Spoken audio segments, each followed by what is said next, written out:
Louvado seja nosso Senhor Jesus Cristo, para sempre seja louvado. Estamos aí, caríssimos irmãos e irmãs, dando continuidade ao nosso estudo, à nossa reflexão sobre a demonologia e o mistério do mal. É um estudo e uma reflexão fundamental para a nossa vida de cristãos. Por que é fundamental?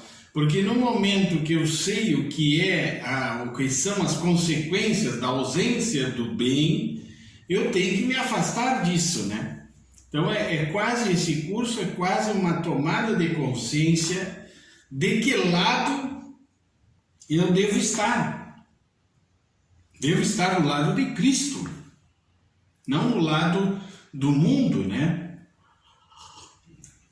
E nós estávamos vendo toda essa problemática da bruxaria, feitiço e assim por diante. Depois eu vou falar um pouquinho de um testemunho de um nosso amigo aí que nos deixou falar sobre os gravíssimos perigos que existem nesse tipo de coisa, que as pessoas acham que tudo é tranquilo, que pode fazer, que todas as religiões são iguais, né, e assim por diante.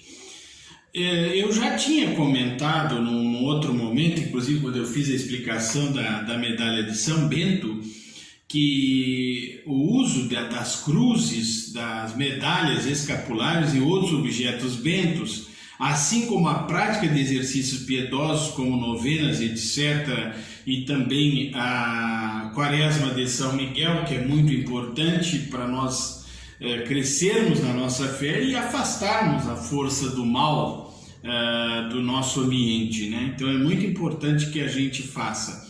Aqui não se está atribuindo a esses objetos e práticas uma eficácia que eles de si não têm, nem se pretende atrair o divino por meio do procedimento meramente natural da medalha, no caso, né? Trata-se de confiança nas orações da igreja, que benzeu esses objetos e aprovou essas práticas, como também na proteção de Nossa Senhora dos Santos, cuja medalha se usa e cuja novena se faz em sinal de devoção. Então, uma coisa assim, por que os demônios temem um crucifixo abençoado? Não é o material do crucifixo, mas é a bênção que está por detrás desse objeto. O sentido, nós vemos que os anjos eles fazem uma leitura geral daquilo que eles olham, eles fazem uma leitura geral. Então, por exemplo, objeto sagrado, abençoado por um padre, pelo bispo, até um diácono, esse objeto ele tem algo sagrado, ele tem algo que ele representa a redenção de Jesus. O crucifixo mesmo, que é a principal, vamos dizer assim, arma do exorcista, ele representa o gesto que destruiu o poder do inimigo, o poder do demônio em relação ao ser humano. E que vai destruir definitivamente quando Jesus retornar, né? Então não é o material em si, mas é o sagrado, aquilo que está por detrás daquele material. A mesma coisa, por exemplo, os óleos, os azeites que o bispo abençoa na Quinta-feira Santa, na missa do Crisma, né? Normalmente na Quinta-feira Santa pela manhã. O bispo tem um momento que até no óleo do Crisma ele assopra sobre o óleo, representando o ruá, o sopro do Espírito Santo sobre aquele óleo, né? Que é um produto da natureza. Agora, no momento em que o bispo faz sua oração, no momento que ele invoca o Espírito Santo sobre aquele óleo, ou esse azeite sagrado, o crisma, é feita a mistura também com bálsamo, ali nós não temos mais um azeite comum de cozinha, ele é um óleo abençoado e que vai ser usado para a unção. Então, aí vem um aspecto da fé também em relação ao sacerdote. O momento que um homem recebe a ordenação sacerdotal, vamos dizer assim, a essência dessa pessoa é transformada. Ele continua sendo homem, né? É um homem, Fisicamente falando, ele é um homem, mas ele está com essa unção, com essa graça, com esse poder do Espírito Santo sobre ele, né? Então, por exemplo, as relíquias de um santo, elas relembram, né, recordam o santo, né? E é uma prática usada há muitos anos. Uma medalha, uma imagem de um santo também não deixam de ser objetos sagrados. Não se atribui o uso desses objetos nem a essas práticas um valor infalível e imediato, mas apenas se deposita neles uma confiança razoável, que a fé em Deus e na Igreja permite, relacionando tudo com a salvação eterna, que é o que mais importa. Então, para nós, irmãos, o que mais importa é a salvação eterna. E esses objetos não são amuletos, eles devem nos levar a reconhecer quem é Deus, né? Eu uso umas medalhas diretamente no meu corpo, são medalhas mais ou menos grandes, já faz um bom tempinho assim que eu estou usando, e até para dormir às vezes é meio incômodo, porque elas batem no corpo e assim por diante, mas eu fico com elas justamente para recordar que a Nossa Senhora, o São Bento, o Padre Pio, o meu anjo da guarda estão junto comigo, né? A nossa cruz, por exemplo, da obra missionária, é uma cruz ungida, dada pessoalmente a um missionário, que vai usar para o resto da vida, um consagrado, e que a madeira em si, ela não é nada, mas o que ela representa e a unção que a cruz recebe no dia que o consagrado se consagra é importantíssimo. Tanto que, por exemplo, existem casos, né, a primeira coisa que olha é justamente para a cruz, percebendo que essa pessoa é uma pessoa diferente, porque ela está marcada com um sinal, né? Isso, desde o início da nossa obra, foi feito também como se fosse um crachá, uma identidade. Ó. Eu me identifico com o Cristo que morreu por mim, o amor do Pai, do Filho e do Espírito Santo, que fazem parte da minha vida. E assim também qualquer outro objeto sagrado que for usado, né? Para finalizar esse ponto, depois nós vamos ver um testemunho aqui de um rapaz. Será que o malefício realmente funciona? Ele pega, ele tem uma ação contra a pessoa? Os meios preventivos contra o malefício são os mesmos antes indicados em relação à tentação, à infestação e à possessão. Vida sacramental, vida de piedade, uso de objetos bentos e etc. O malefício é um feitiço, né? Um feitiço que é oferecido contra uma pessoa, né? Então, se você vive uma vida na graça de Deus, esse mal ele não vai chegar até você, ele vai, bate e sai, ou volta para aquele que quis fazer, né?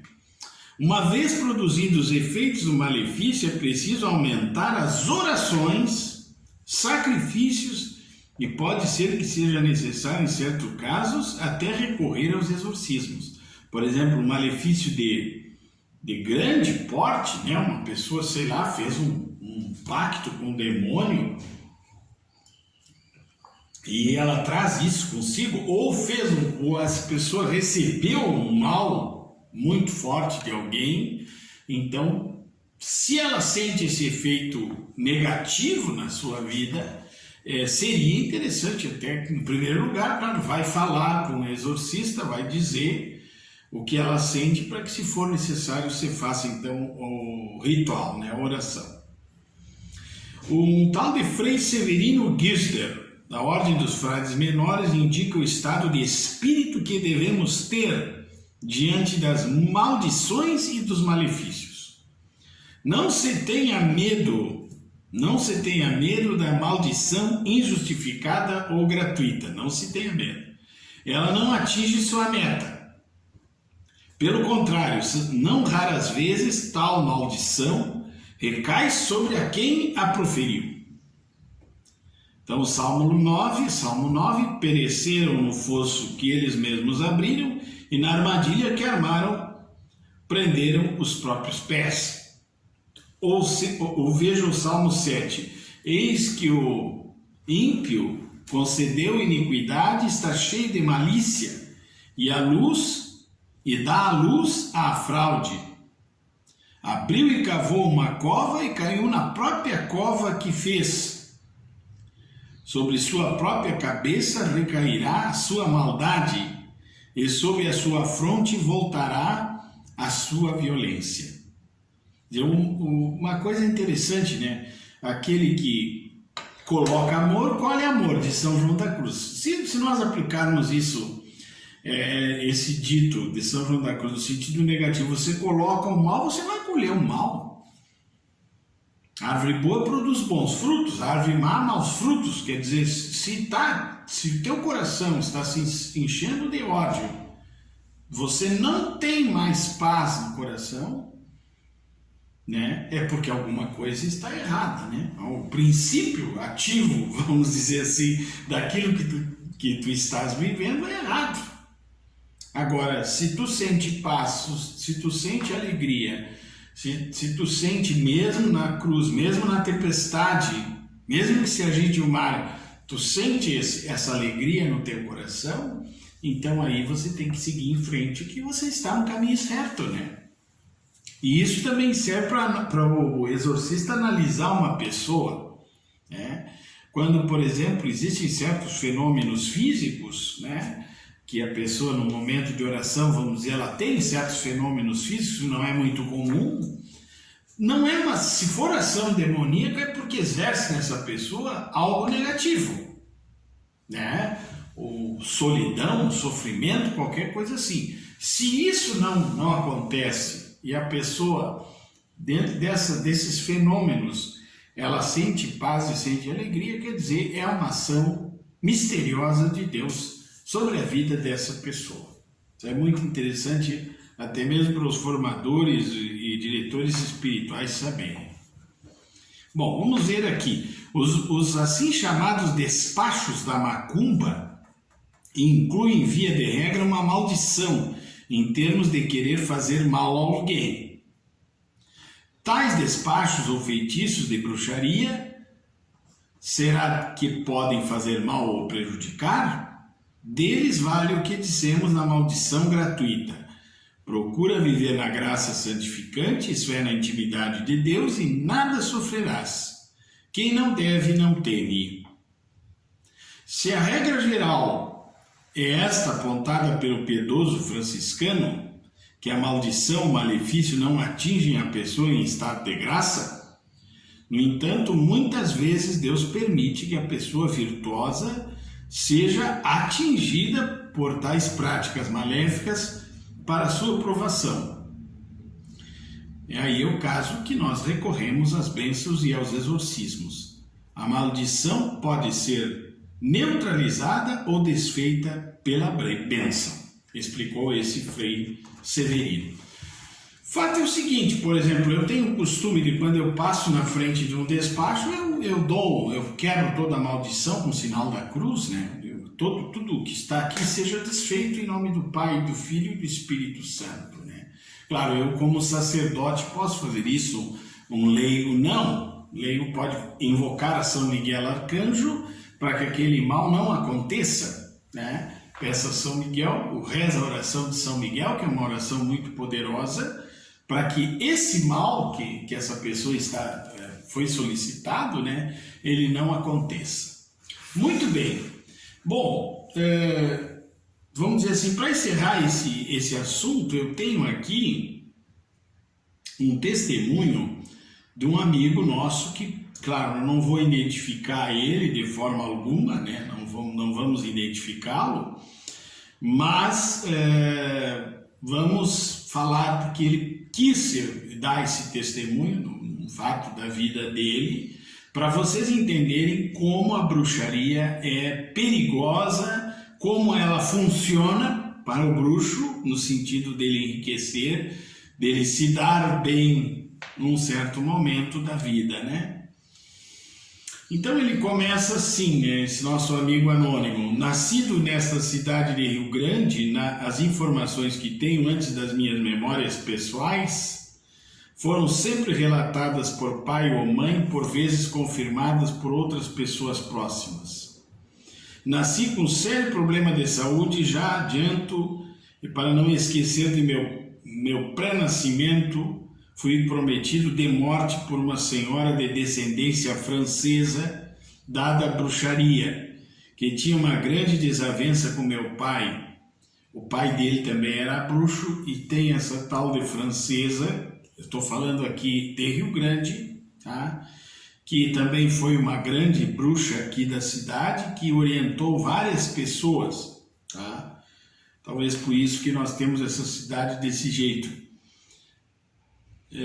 E ela prometeu ao pai dele, que era bruxo também, que esse filho não passaria da idade de 7, 14 ou 21 anos. Em uma dessas datas já estava feita a bruxaria para ele.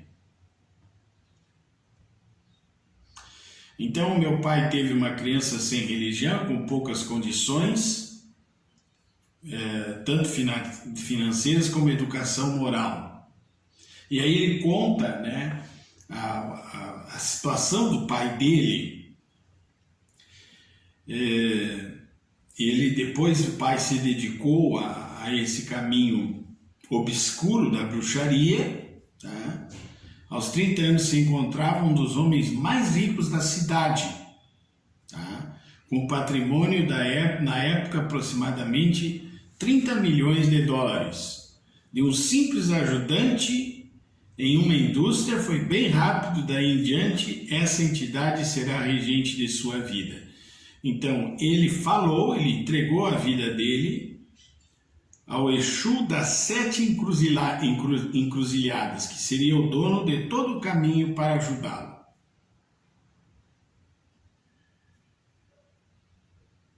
Portanto, quando nasci foi em berço de ouro, mas com uma mãe de santo dada à bruxaria e cabala francesa. Esta apresenta então mais da magia, parte da trindade dos demônios, pois eles também a têm. Ele ficou doente, é marcado batizado. Minha mãe é uma católica confusa, que também foi ludibriada a entender erradas coisas, que Nossa Senhora dos Navegantes e Iemanjá eram a mesma, e foi levado ele aos melhores médicos e nada. Minha mãe corre de um lado para o outro com seu pai, queriam marcar o seu batizado, mas o próprio bispo, aqui é o Dom Frederico, acho, né, não aceita a madrinha por ser mãe de santo, pois percebe o mal. Também, aí ele foi batizado na Igreja Católica e noutra data recebeu o batismo de sangue, na quimbanda, magia negra, e se consagra a Nossa Senhora por minha mãe Iemanjá, por pensar ser Nossa Senhora. Vejam a confusão.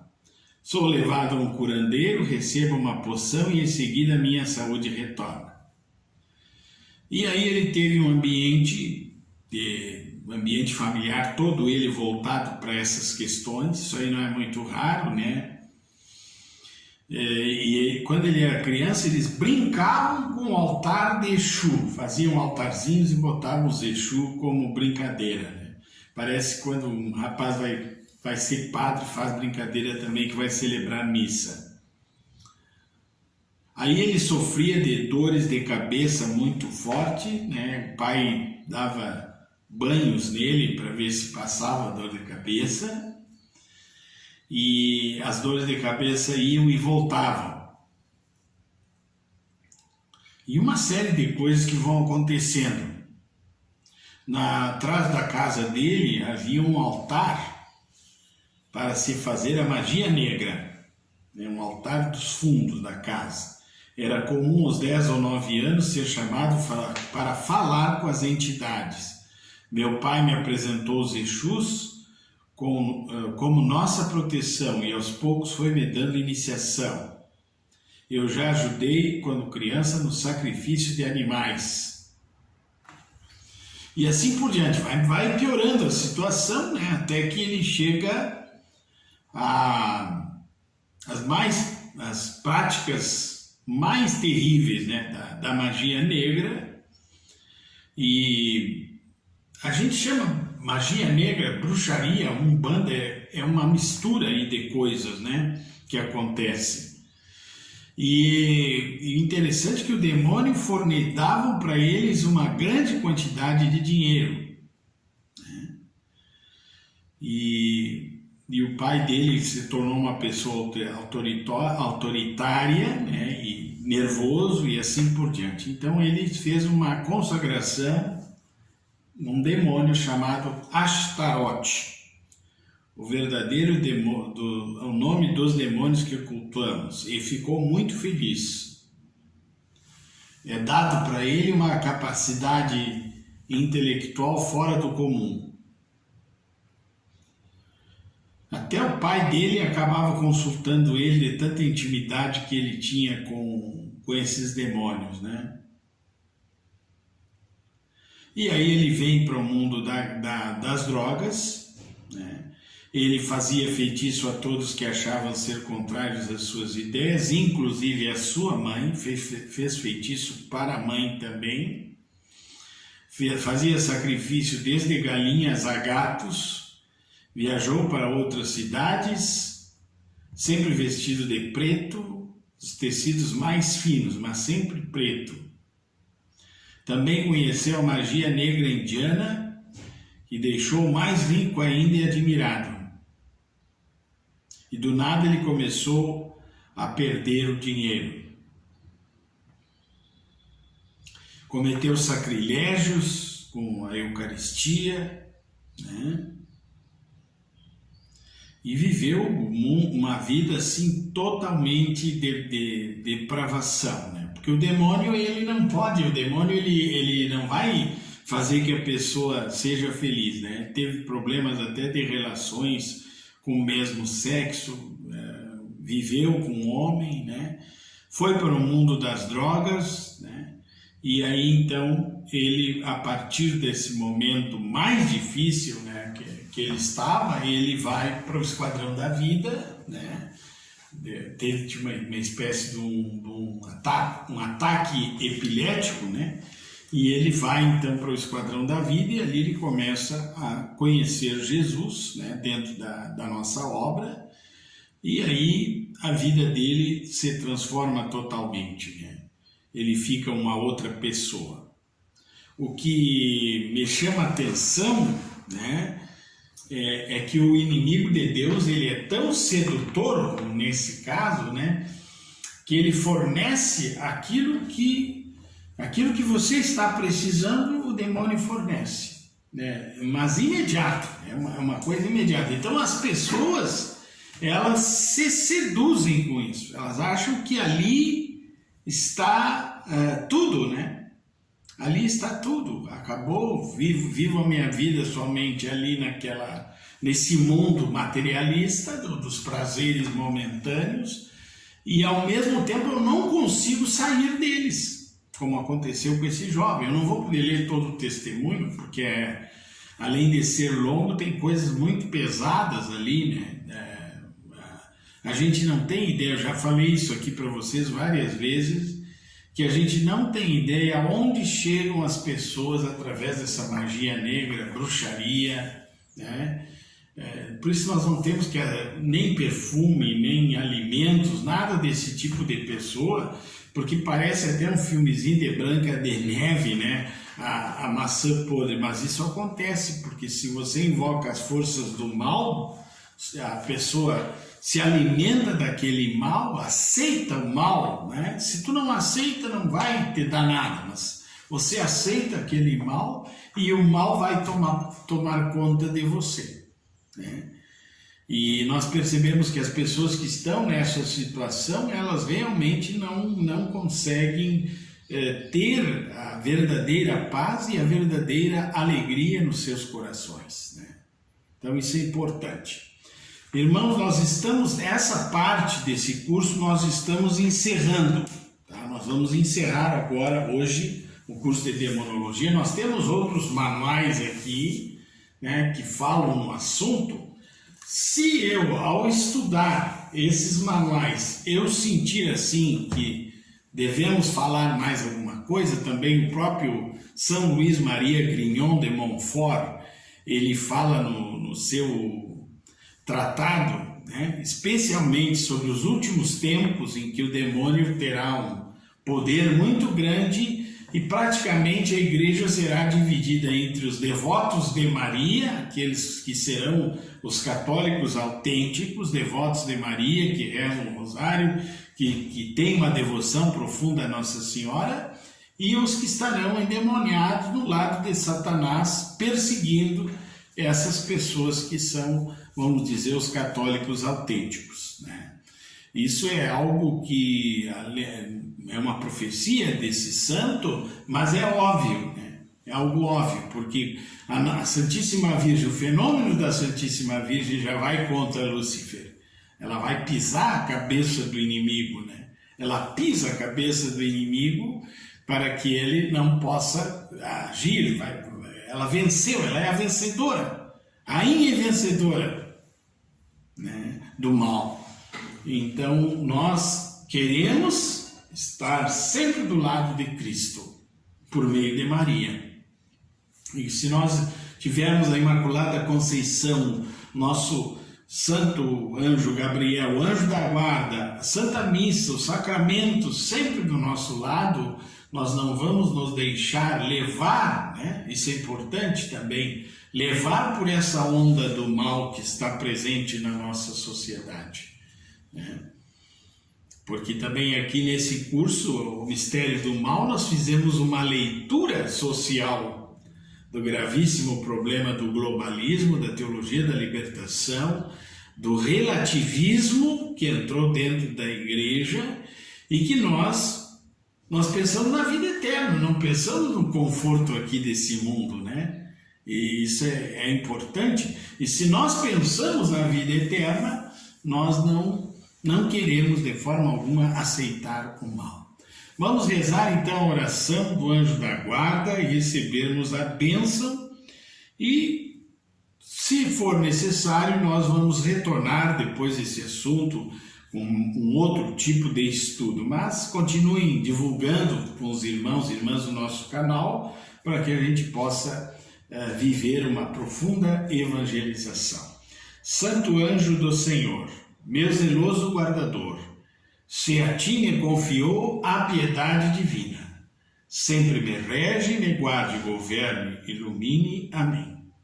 E eu peço agora, através do ministério sacerdotal a mim concedido, a graça de uma profusa bênção sobre todos esses irmãos que participaram desse conhecimento, dessas palestras, para que nunca a força do inimigo, a força do demônio, nenhum malefício, nada aconteça com eles. E que nós todos, especialmente os que assistiram esses vídeos, sejam livres de todos os males e um dia alcancem a vida eterna. Abençoe-vos o Deus Todo-Poderoso, Pai, o Filho e o Espírito Santo. Amém. Muito obrigado, especialmente também aos nossos colaboradores, aí a Mariana, que nos ajuda nos vídeos, as pessoas que colaboram conosco da obra missionária, os padres que nos deram auxílio também nas pesquisas. E vamos em frente, sempre com muita alegria no nosso coração. Até o próximo vídeo.